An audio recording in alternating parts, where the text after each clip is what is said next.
Ibrahim Yanzamé na nyonso ma Charlotte Pichot vers kaka ndenge boyebisaki biso toranga hommage na bawe donc kolela oyo bazalaka na biso oyo bazalaka na biso olelo biso oyo koleka na nzela tomona ke Ibrahim Yanzamé na nyonso balekaka nzela ba petit king ba bevre chante posa ku banakonda donc batiflam bango to baleka na kati ya molongo donc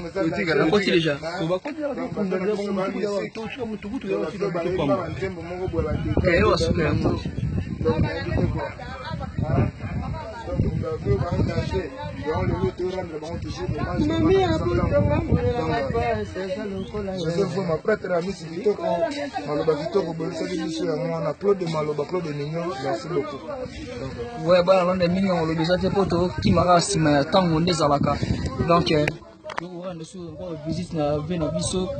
Pascal Taboulay,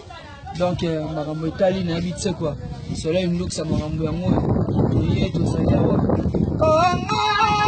yamanda maka kongo maka ya bakoko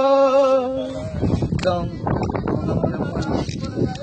ouais bon na ka toyeka ko rendre hommage na papa to Taboulay Rochero moto asamba minene kona mboka maka mboka quoi donc ayeba ki maka musique quoi donc papa na to Taboulay qui pas Kester Ozala qui vient sauver le radio tota sauver